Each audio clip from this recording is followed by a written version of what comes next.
glorificar o nome do Senhor, para exaltá-lo neste dia do Senhor. Amém? O texto... It's on? Obrigado, Pedro. O texto hoje está em Atos 17 e o tema da nossa mensagem é os atributos de Deus. Amém? Atos 17, eu gosto muito do livro de Atos. Os irmãos sabem que eu gosto muito de Romanos, né? Como carta, mas como o livro de Atos, o livro histórico de Atos, fala-nos e traz-nos tantas lições importantes. Também é um livro que muitas vezes é mal interpretado, as pessoas leem uma história e, em vez de tirarem dela o ensino, querem repetir a história. Amém? Não é essa a função do livro de Atos, não é essa a função de nenhum dos livros históricos, mas sim aprendermos do contexto e tirarmos a lição que o Senhor tem para as nossas vidas. Contudo, ignorar o livro de Atos ou achar que ele não é válido para nós hoje, estaríamos também errados. Amém? Atos 17, nós vamos ler dos versículos 22 ao versículo 31. Eu espero que os irmãos já tenham lido em casa do versículo 16 em diante, mas se os irmãos não leram, eu peço que os irmãos leiam depois, quando chegarem em vossas casas. Amém? O texto todo completo, a história completa, vai do versículo 16 ao versículo 34, mas por agora nós vamos só ler os versículos 22 ao versículo 31. Amém? Assim que os irmãos encontrarem, por favor, fiquem de pé para nós orarmos e lermos então o texto sagrado. Amém? Atos 17, versículos 22 ao versículo 31. Oremos então para fazer a leitura das Escrituras. Pai amado, pela graça e bondade e misericórdia do Senhor, nos alegramos em sua santa presença e pedimos ao Senhor que nesta manhã fale aos nossos corações, a palavra se torne clara aos nossos ouvidos e, Senhor, possamos ser enriquecidos com ela. A glória do Senhor exaltamos hoje e sempre em nome de Jesus. Amém. Diz assim o texto: então Paulo levantou-se na reunião do Areópago e disse: atenienses, vejo que em todos os aspectos vocês são muito religiosos. Pois andando pela cidade observei cuidadosamente seus objetos de culto e encontrei até um altar com esta inscrição: ao Deus desconhecido. Ora, o que vocês adoram, apesar de não conhecerem, eu lhes anuncio. O Deus que fez o mundo e tudo o que nele há, o Senhor dos céus e da terra, e não habita em santuários feitos por mãos humanas. Ele não é servido por mãos de homens como se necessitasse de algo, porque ele mesmo dá a vida, dá a todos a vida, o fôlego e as demais coisas. De um só fez ele todos os povos, para que povoassem toda a terra, tendo determinado os tempos anteriormente estabelecidos os lugares exatos em que deveriam habitar. Mas fez isso para que os homens o buscassem e talvez, tateando, pudessem encontrá-lo, embora não esteja longe de cada um de nós. Pois nele vivemos, nos movemos e existimos, como disseram alguns dos poetas de vocês, também somos descendência dele. Assim, visto que somos descendência de Deus, não devemos pensar que a divindade é semelhante a uma escultura de ouro, prata ou pedra, feita pela arte e imaginação do homem. No passado, Deus não levou em conta essa ignorância, mas agora ordena que todos, em todo lugar, se arrependam. Pois estabeleceu um dia em que há de julgar o mundo com justiça, por meio do homem que designou, e deu provas disso a todos, ressuscitando dentre os mortos. Irmãos, podem ficar sentados, amém? Há pouco o presbítero leu o texto de Salmo 53, Salmo 53, versículo 1, primeira parte, que diz o tolo, em seu coração, Deus não existe. Coisa mais tola que alguém pode imaginar é que Deus não existe. Contudo, no contexto do Salmo 53, nós entendemos que esse tolo é aquele homem iníquo, é aquele homem que faz aquilo que é mal, que age como se Deus não existisse. Hoje nós encontramos pessoas, que nós falamos com pessoas na rua, que elas negam a existência de Deus. Elas acham que Deus não existe. A palavra do Senhor diz que Deus se revela a nós através da criação, se revela a nós através de tantas e variadas formas. E não há nada que nós possamos olhar à nossa volta e pensar que nós por nós próprios subsistimos ou que nós por nós próprios podemos viver. Contudo, muitos são os que afirmam Deus não existir e muitos mais são os que vivem como se Ele não tivesse qualquer determinação em sua própria vida. E temo, irmãos, temo muito que entre nós, ou online, esteja alguém que haja ou viva como se Deus não existisse, ou como se Deus, existindo, não tivesse nada a ver com eles. Quando Paulo chegou a Atenas, ele se deparou com alguma coisa, e diz a palavra do Senhor no contexto anterior. Se os irmãos leram do versículo 16 ao 21, outra vez, se não leram, leiam em casa depois do culto hoje. Você vai encontrar que Paulo percorreu a cidade e ficou terrivelmente indignado. A palavra é indignou profundamente com a idolatria na cidade, com aquilo que as pessoas faziam e praticavam, o tipo de adoração que praticavam. Se você olhar à sua volta hoje, você vai encontrar pessoas religiosas pelas mais variadas e diferentes coisas. Porque afinal nós todos somos um ser religioso. De alguma maneira nós temos a noção da existência de algo superior a nós, mesmo que aqueles que o negam sabem, e por isso nós tendemos a adorar alguma coisa, adorar algo. O pior de todas as adorações é quando o homem se adora a si mesmo, quando ele acha que está no controle, embora tendo a noção de que não está, porque Deus nos criou assim, mas quer tomar o lugar de Deus, usurpar o lugar de Deus. Paulo chegou a Atenas e viu que a idolatria era profunda, era terrível, tinha um Deus para toda a coisa, para todo o tipo de situação, e somos familiarizados, por certo, irmãos, na nossa cultura original dos nossos países. Falando do catolicismo, tem um santo para cada coisa, tem um santo para cada evento, para cada ideia. Era assim, Atenas.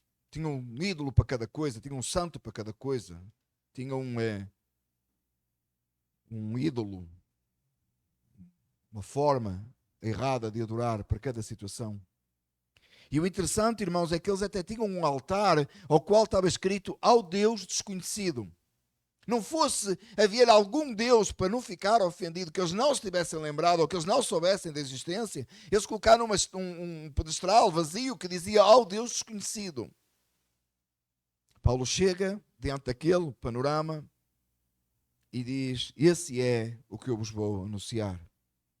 Esse desconhecido, esse que vocês adoram, esse que vocês reverenciam sem conhecer. Se os irmãos olhar comigo o versículo 23, diz: andando pela cidade, observei cuidadosamente os objetos de culto e encontrei até um altar com esta inscrição: ao Deus desconhecido. Ora, o que vocês adoram, apesar de não conhecerem, eu lhes anuncio. Paulo está preparado para lhes anunciar aquele Deus que eles honravam de alguma maneira, mas que não conheciam.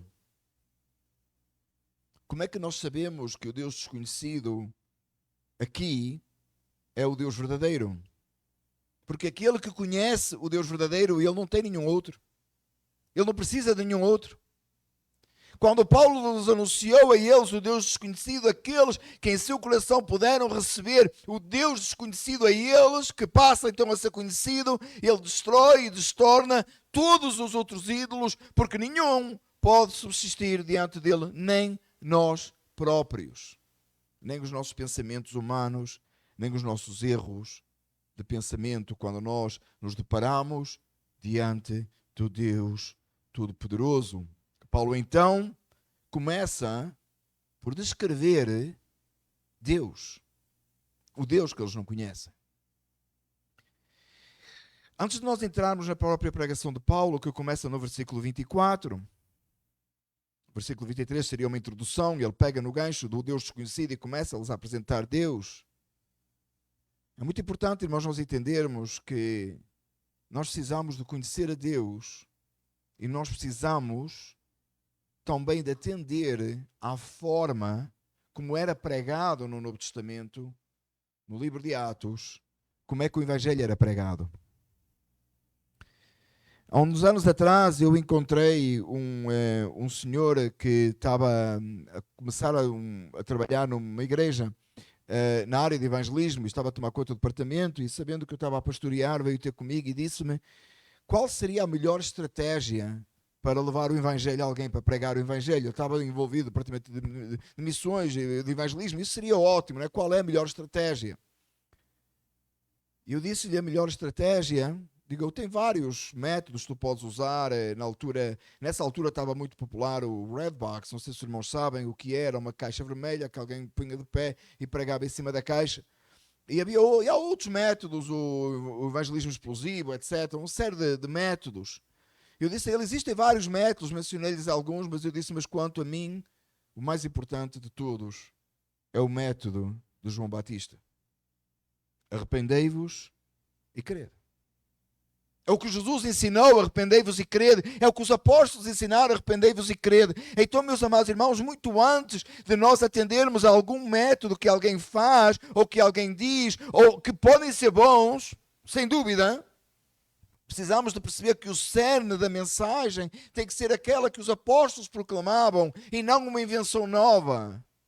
Ainda que pode haver um método eficaz numa determinada cultura, o Redbox deu resultados, o Evangelho Explosivo deu resultados. Eu não estou a dizer, meus amados irmãos, nem que estão certos nem que estão errados, depende sempre de quem os usa ou como é que são usados, mas a importância é qual é a mensagem que está a ser pregada, o que é que está a ser dito, como é que essa mensagem é, ou não, a mensagem que a igreja do primeiro século proclamava. Meus amados irmãos, uma das coisas que eu tenho recebido assim como elogio é que eu sou muito antiquado, tá? Eu gosto disso. É para mim um elogio quando alguém chega à minha beira e diz que eu sou assim. Prega a coisa antiga, fala a coisa antiga e fica lá no passado. Porque o Evangelho não mudou, Deus não mudou. Então a gente prega a mesma coisa que foi pregada há 2000 anos atrás. Isso é uma coisa que não ficou velha. Ela se renova a cada manhã porque ela é verdade divina. Então o bom disso é que nós não temos que reinventar o Evangelho. A gente pode encontrar uma estrutura, um método, mas a palavra é a mesma. E o que é que Paulo vai dizer aos atenienses daquele lugar? Nota o texto, ele começa a descrever quem Deus é, e ele começa-lhes a falar do Deus desconhecido. Em primeiro lugar, ele fala, e eu coloquei aqui algumas notas minhas, como é que eu entendo que o texto prossegue, o que é que ele apresenta. Versículo 24, na primeira parte, ele diz assim: o Deus que fez o mundo e tudo o que nele há.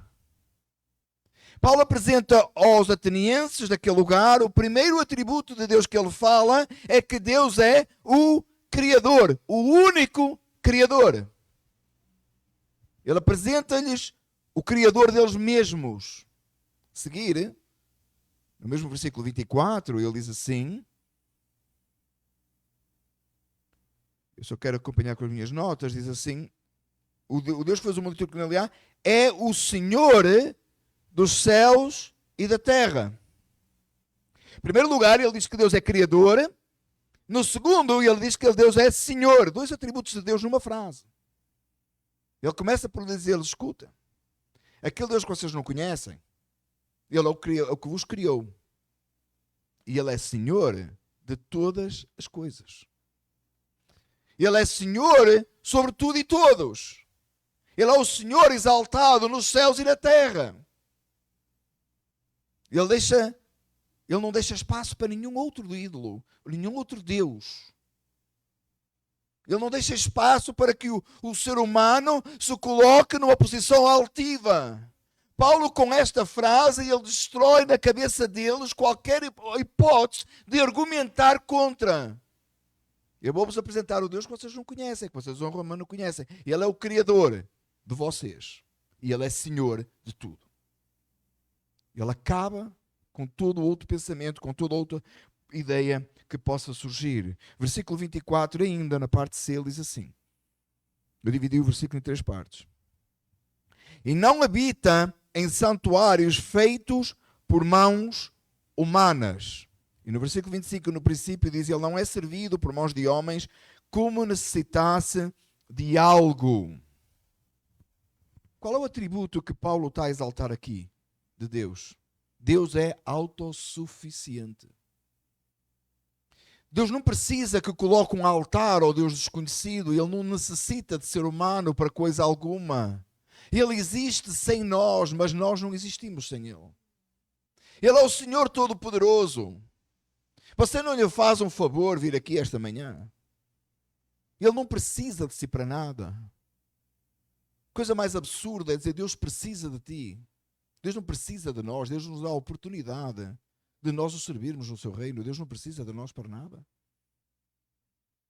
Deus não precisa de mim para pastorear esta igreja. Deus não precisa do presbítero para co-pastorear comigo esta igreja. Deus não precisa das irmãs, dos irmãos do louvor. Deus não precisa de quem toca na igreja. Deus não precisa do porteiro. Deus nos deu a oportunidade de nós o servirmos no seu reino porque Ele é autossuficiente. Ele continua sendo Deus quando você deixar de existir nesta terra, sabia? Não pensa demasiado de si próprio. Se não fosse eu aqui neste púlpito, eu já tinha posto um melhor. Porque tem melhor. E precisamos ter a consciência disso. Que é Deus que opera, é Deus que faz, a Ele seja a glória, Ele é autossuficiente. Ele não precisa de coisa alguma. Ele existe por si mesmo. Nós não. Você não existe por si próprio, você não consegue nem respirar por si próprio. Se Deus tirar o ar, você morre. Quando Deus quiser, Ele para a sua vida. Mas ninguém faz a dele. Ninguém pode parar a Ele. Próximo. Versículo 25 ainda. Acompanhe comigo, por favor. Diz assim. Porque Ele mesmo dá a todos a vida, o fôlego e as demais coisas. O outro atributo de Deus aqui, que Paulo apresenta, é que Deus, não só Ele é autossuficiente, Ele é o autor da vida. Amados, autor da vida, nós vamos ver, tem um outro atributo mais a seguir, no versículo 28, que está ligado com este. Aliás, todos os atributos de Deus estão sempre ligados uns com o outro. Mas quando nós pensamos no autor da vida, a primeira coisa que vem na nossa mente é lá no Jardim do Éden, não é? Quando Deus criou o ser humano, não é? E os meninos aprenderam isso, não foi? Na lição, há pouco tempo. Irmãos, quando Deus falou, haja luz, haja animais, etc., tudo surgiu conforme Deus quis fazer. Quem criou tudo foi Deus. Mas quem deu vida a tudo foi Deus. Quando nós pomos uma plantinha agora na primavera, bonita, com uma trepadeira ali, ou qualquer florzinhas ali que as irmãs puseram, aí você planta lá, mas quem dá vida àquilo é Deus. Não tem como você resolver esse problema. Quando Deus criou o ser humano, Ele soprou em Adão o fôlego da vida, soprou nas narinas dele. Foi muito diferente de como Deus criou todo o resto da vida. Ele não só criou a vida, como Ele deu ao ser humano a sua própria imagem e a sua própria semelhança. E aquele barro, porque Ele fez do pó da terra, é barro, foi feito alma vivente. Ele é o Criador, Ele é o autor da vida, a vida pertence a Ele. É por isso, meus amados irmãos, que nós não aceitamos aborto. E aí o pessoal fica, aborto, porque nós somos pró-life. Não, nós somos pró-Bíblia. Porque a vida pertence a Deus, ela não pertence a este ou àquele ou ao outro. Ninguém pode determinar nem parar a vida pertence ao Senhor. A vida que o ser humano tem, ela é muito diferente da vida que um animal tem, porque a vida do ser humano tem a imagem e a semelhança de Deus. Da forma que um bebê é formado no ventre da sua mãe, tem a imagem e a semelhança de Deus naquele ser que Deus criou para a sua própria glória. Não importa se o ser humano fez de uma maneira errada, não importa como é que foi feito, pertence a Deus, Ele é o autor da vida. Meus amados irmãos, há uma distinção muito grande como a Igreja de Cristo Jesus vê o aborto, de que o mundo aí que é contra o aborto vê o aborto. O mundo aí que é contra o aborto acha que tem que defender aquele ser lá no ventre da mãe que não tem como se defender. O crente vê para além disso, e ele vê isso e vê muito mais. E ele vê que aquele ser que está no ventre da mãe precisa ser defendido, que não tem como se defender, mas ele vê para além, e ele vê que naquele ser tem a imagem e semelhança de Deus. Então ele é double pro-life, ou triple pro-life, infinitamente pro-life. É muito acima, não se confunda. Você sabe muito melhor. É infinitamente, quão infinito Deus é. A nossa posição pela vida. Ele é o autor da vida. Versículo 26. Eu tenho que olhar as horas, não é porque o texto é longo. Versículo 26. É longo e tão rico. Nós vamos estar semanas a estudar os atributos de Deus, começando esta quarta-feira. Então, hoje é só uma apresentação. Versículo 26 diz assim: o atributo de Deus mais maravilhoso é o que está no versículo 26. Para o crente. Dizia o pastor Charles Spurgeon que a soberania de Deus, a giveaway não é? A soberania de Deus era o atributo que o crente mais ama e que o ímpio mais aborrece. Versículo 26. De um só fez ele todos os povos, para que povoassem. Estou no certo, não estou assim. De um só fez todos os povos, para que povoassem a terra, tendo determinado os tempos anteriormente estabelecidos e os lugares exatos em que deveriam habitar. Deus é soberano, Ele determinou todas as coisas, Ele colocou cada coisa no seu devido lugar, Ele ordena todas as coisas, nada pode ser feito em oposição, você não pode tomar uma decisão contrária à soberania divina, porque você vai perder. Você pode, mas você vai perder. Se Deus disser para a direita, você não adianta quantas vezes você diga para a esquerda. Deus é soberano, Ele determina, Ele faz o que Ele quer, porque Ele é Deus, Ele é Senhor. Por outras palavras, ele disse aos atenienses: vocês estão aqui agora na minha frente porque Deus colocou cada um de vocês nesse lugar aí para ouvirem o que eu tenho para vos ensinar. E Ele é soberano. O Charles Spurgeon dizia, como eu já disse, que essa é a doutrina que os crentes mais, o atributo de Deus que os crentes mais amam. E é, claro que é. Porque Deus determinou todas as coisas, é que nós sabemos que temos vida eterna. Porque não depende de nós próprios. Se dependesse de nós próprios, você ia perder, porque você não tinha nem como ganhar. Mas porque nós dependemos do Senhor, nós sabemos que Deus é soberano. Se Ele determinou, Ele vai cumprir. Se Ele fala, Ele vai agir. Nós podemos confiar no Senhor. E o ímpio detesta. Porque é que o ímpio odeia a soberania de Deus? Porque ele não tem controle. Ele quer ter controle sobre as coisas. A gente quer ter controle sobre tudo, irmãos. Porque a gente quer ser como Deus. Qual foi o primeiro pecado? O que é que Satanás quis? Tomar o lugar de Deus. E é isso que nós queremos fazer. É isso que o ímpio quer fazer, aquele que não conhece a Deus. Ele quer tomar o lugar de Deus, ele quer estar no controle, ele quer tomar decisões, ele quer que as coisas funcionem como ele quer. Ele quer estar lá no poder. E você vai encontrar isso no meio de pessoas até que se chamam e intitulam cristãos, quando eles determinam a vontade de Deus. E vão no púlpito determinar o que Deus vai fazer. Quando nós não temos qualquer controle, a gente simplesmente se humilha diante do Senhor e diz: Senhor, Tu tens o controle, faz aquilo que Te apraz. O salvo sabe que a determinação divina é certa, embora ele possa não compreender, o ímpio não. Ele abomina, ele detesta, ele odeia a Deus porque ele não quer estar no controle, mas Deus está no controle, ele não. Versículo 27. Paulo prossegue, né? Repara, Paulo está a ensinar quem Deus é. Paulo começa por ensinar quem Deus é. Ele fez isso para que os homens o buscassem e talvez, tateando, pudessem encontrá-lo, embora não esteja longe de cada um de nós. E Paulo aqui dá uma pincelada do quão glorioso Deus é. Nós devíamos ficar fascinados com o que Deus é. E nós às vezes ficamos impressionados com o que Deus faz. E não é errado. Aliás, a gente louva a Deus pelo que Ele faz, mas a gente adora por quem Ele é. É muito diferente, irmãos.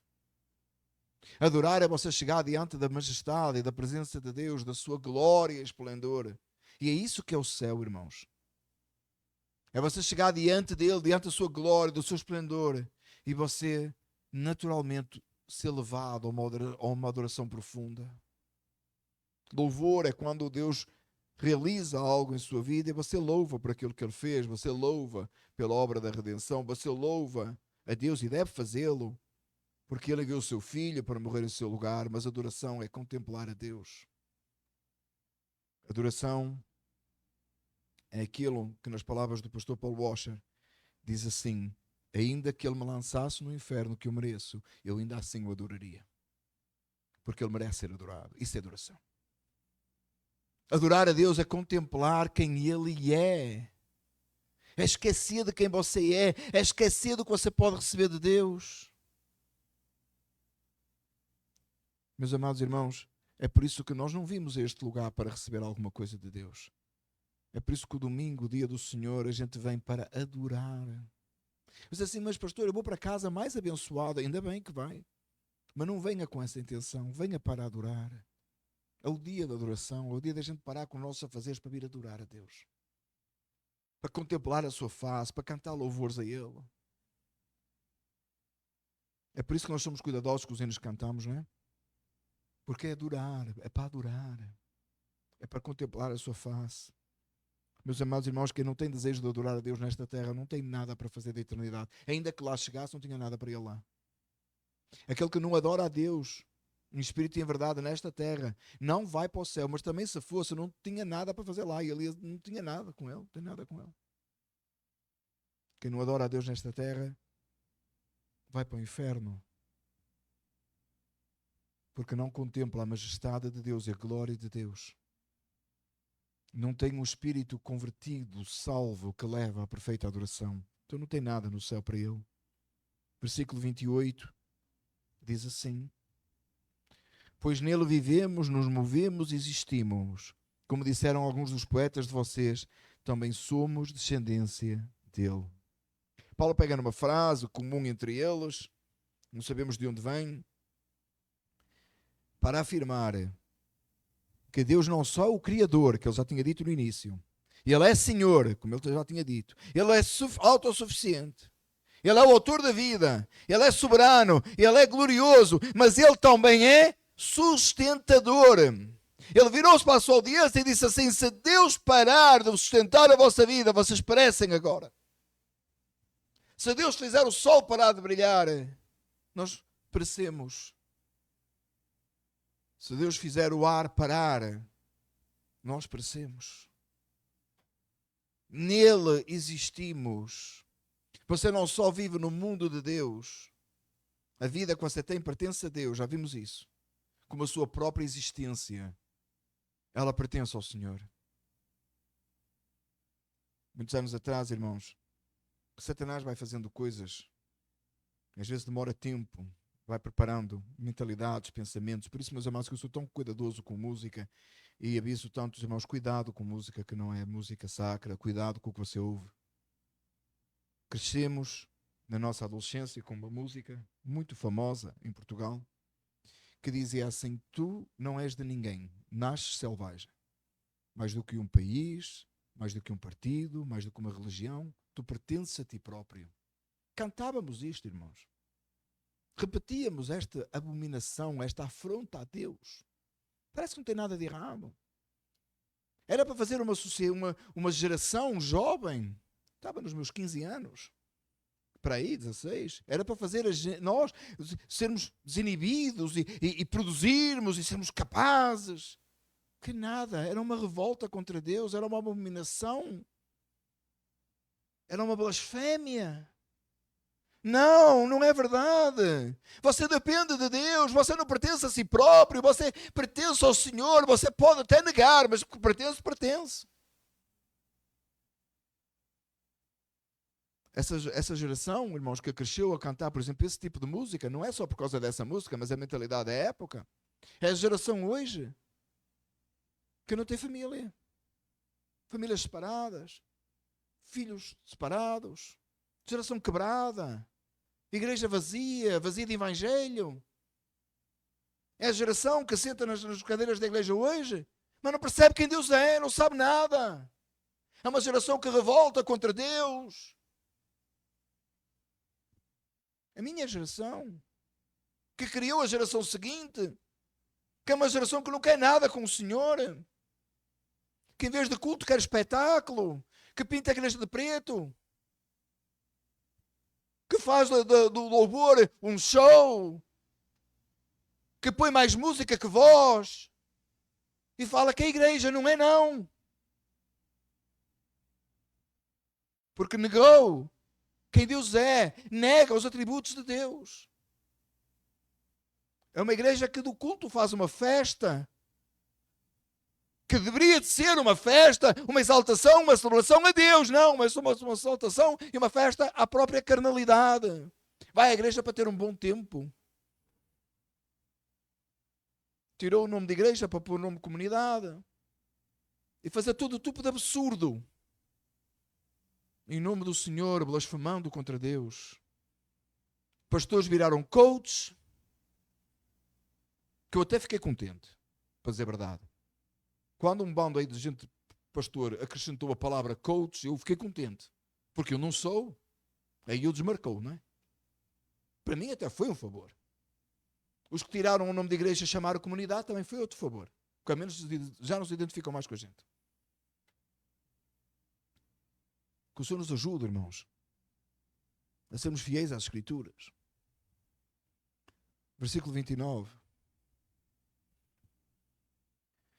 Assim, visto que somos descendência de Deus, não devemos pensar que a divindade é semelhante a uma escultura de ouro, prata ou pedra, feita por arte e imaginação do homem. O que é que Paulo está a ensinar aqui? Qual é o atributo de Deus? Deus é incomparável. Nada se compara a Ele.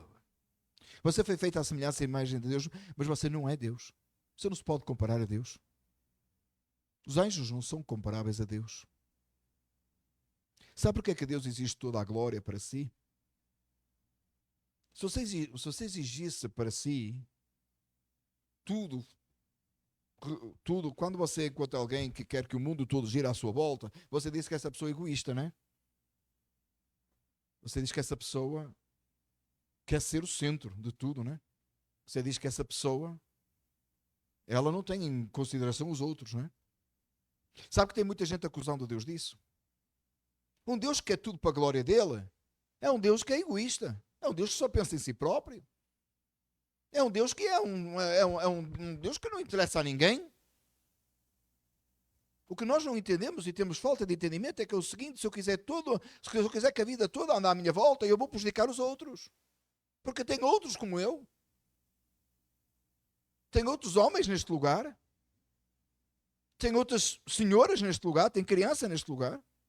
Eu não sou o único. Eu posso me comparar. Alguém deu um exemplo assim, se chegaste aqui um extraterrestre hoje, não é? Ali no parque da igreja, parava uma nave espacial, saía um extraterrestre, chegava perto de mim e dizia assim: quem é você? Quem és tu? Eu dizia: eu sou como aquele, como o presbítero Márcio, eu sou um ser humano como ele. Eu só sou mais bonito, não é? Brincadeira, irmão, você é mais bonito que eu. Eu sou como aquele ali, eu sou como o outro, eu sou como o Juliano, eu sou como o outro, eu sou como o outro. Agora alguém chega diante de Deus e diz assim: quem és tu? Ele não se pode comparar a ninguém. Não tem nada a quem você possa comparar a Deus.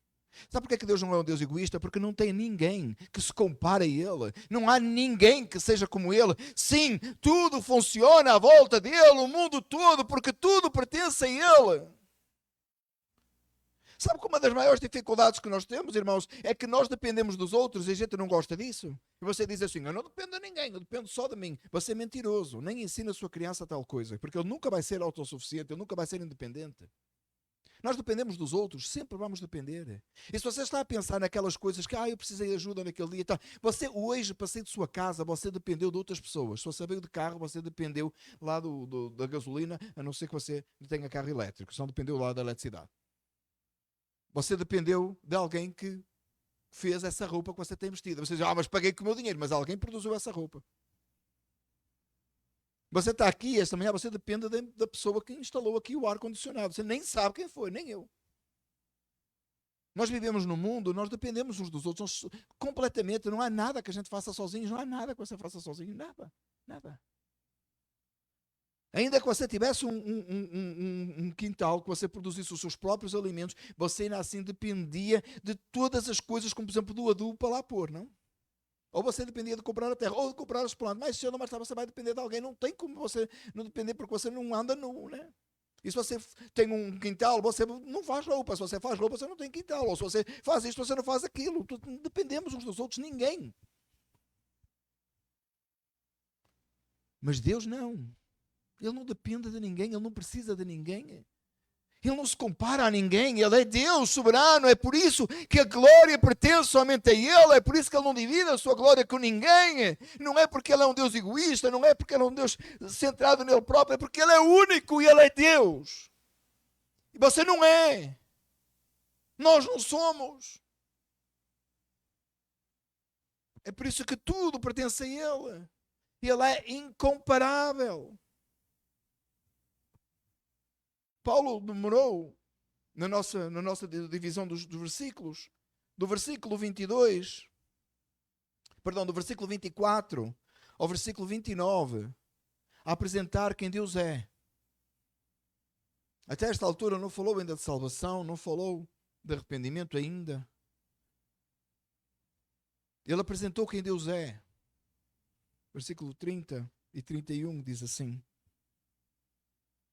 no passado, Deus não levou em conta essa ignorância, mas agora ordena a todos, em todo lugar, se arrependam, pois estabeleceu um dia em que há de julgar o mundo com justiça por meio do homem que designou e deu provas disso a todos, ressuscitando dentre os mortos. Depois dele apresentar quem Deus é, e ao mesmo tempo apresentar quem o ser humano é, porque na hora que você se depara com quem Deus é, você percebe que você não é nada. Não precisa falar muito sobre si, ele não precisou falar muito sobre eles. Ele bastou apresentar quem Deus é para eles perceber que eles não valiam nada, que eles não tenham qualquer hipótese diante de Deus. Depois ele fala e diz: esse Deus que eu vos apresentei, esse Deus desconhecido, que vocês têm o altar aí, ele convoca que todos, em todo lugar, sem exceção, se arrependam. Se voltem dos seus pecados, deixem os seus pecados, porque Ele há de julgar o mundo. Hoje, se a gente pregar uma pregação destas, aí num sítio público, ninguém quer ouvir. Vai haver um que vai ficar ofendido, né? Um não, vou ficar todos.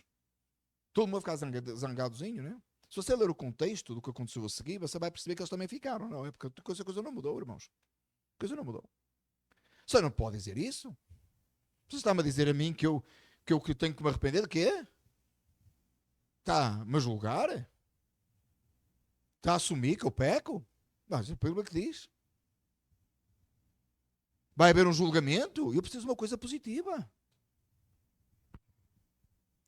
Um pastor é muito famoso, pastor não, tem um fulano aí muito famoso, que disse: as pessoas não vão à igreja para ouvir uma mensagem negativa, cheia de coisas negativas, estão elas. Elas vão à igreja para ouvir uma coisa positiva.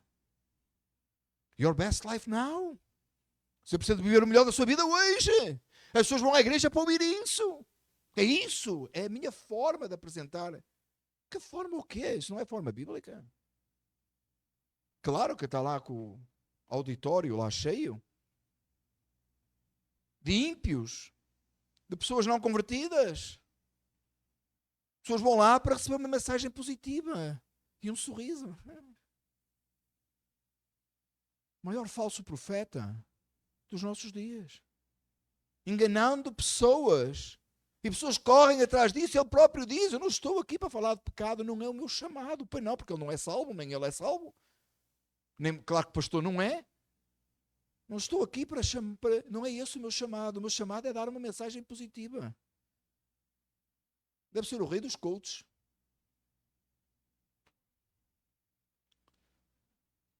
O pastor Steve Lawson disse que ele dava a good weatherman, né? Não sei se vocês ouviram disso. Isso era bom para fazer o canal do tempo, porque é até ser positivo, sorrindo, deve dar sempre sol. Deus nos ajuda, irmãos. Jesus está aqui para dar uma mensagem positiva, a gente está aqui para dar uma mensagem que leva ao arrependimento, que traz pessoas ao arrependimento, que salva para a eternidade, que não lhe dá uma semana melhor, lhe dá a vida eterna. Que é para lá do que você vive nesta terra. E ele diz assim, Paulo diz assim, eu tenho que andar rápido, né? Estou tão deliciado com o texto, irmãos, tenho que andar mais rápido, não é? Ele diz assim: pois estabeleceu um dia em que há de julgar o mundo com justiça, por meio do homem que designou.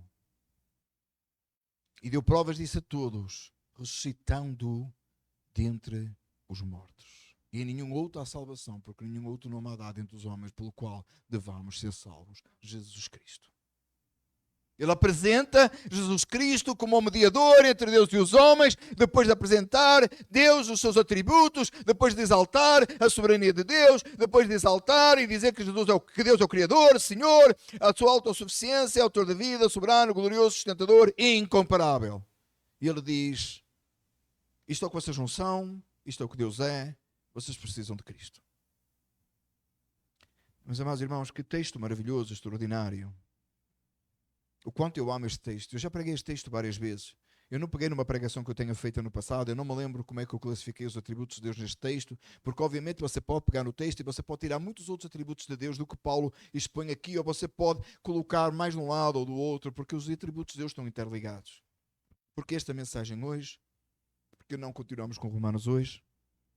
Porque, amados irmãos, começando esta quarta-feira, nós iremos estudar os atributos de Deus e entendemos que fosse bom, falei com o presbítero Márcio, fosse bom ter uma mensagem sobre os atributos de Deus. E quanto a mim, a mensagem de Paulo no Areópago é a mensagem mais impactante, quanto a mim, de toda a Escritura, apresentando os atributos de Deus numa pregação. Então, que outra pregação nós poderíamos trazer hoje? E não uma pregação bíblica, a própria pregação de Paulo, apresentando quem Deus é. Meus amados irmãos, no livro que você vai comprar hoje, ou já comprou, ou adquiriu, ou foi-lhe oferecido hoje, do A.W. Pink, tem um livro aqui, no inglês, tem uma frase que nós vamos estudar esta semana, na quarta-feira, que diz assim: não nos é possível servir nem adorar a um Deus desconhecido, nem depositar nele a nossa confiança. Meus amados irmãos, nós precisamos de estudar quem Deus é, nós precisamos de saber quem Deus é.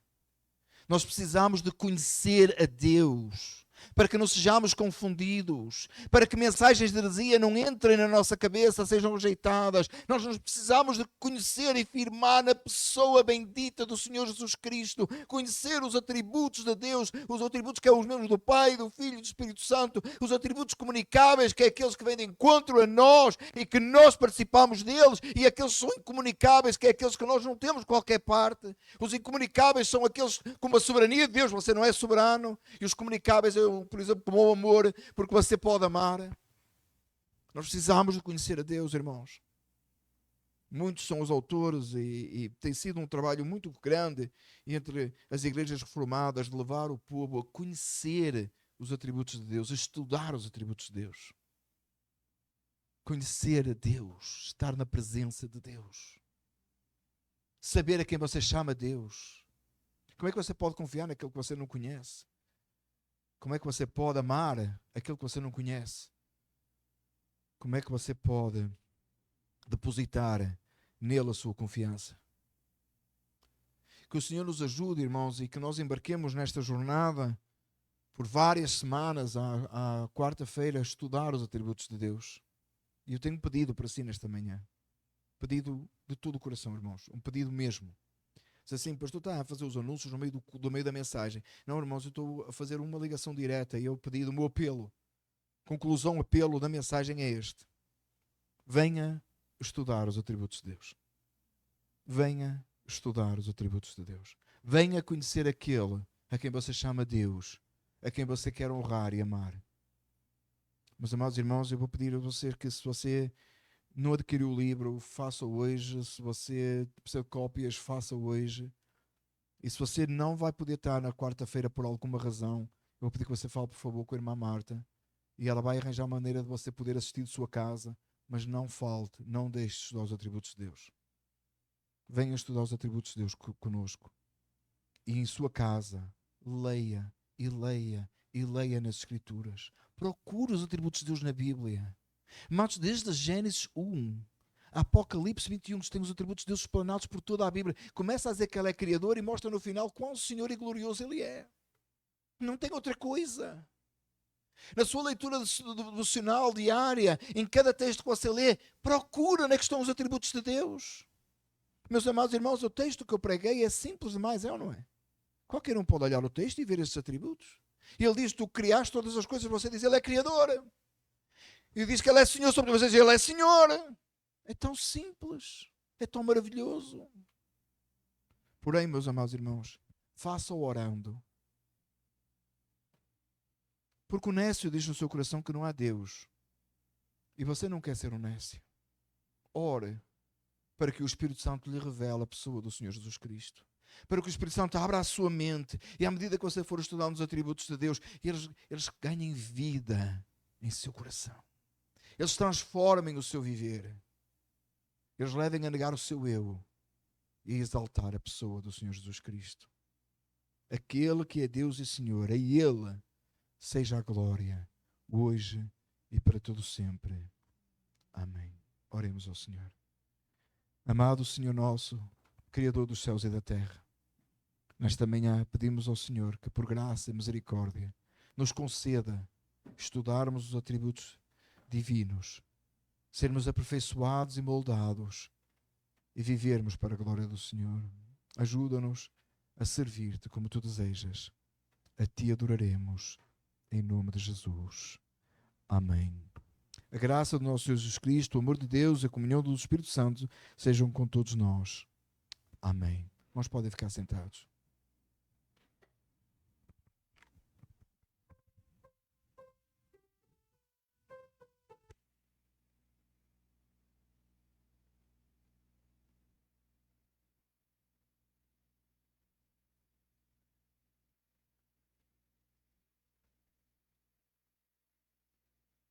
It's okay. Amém.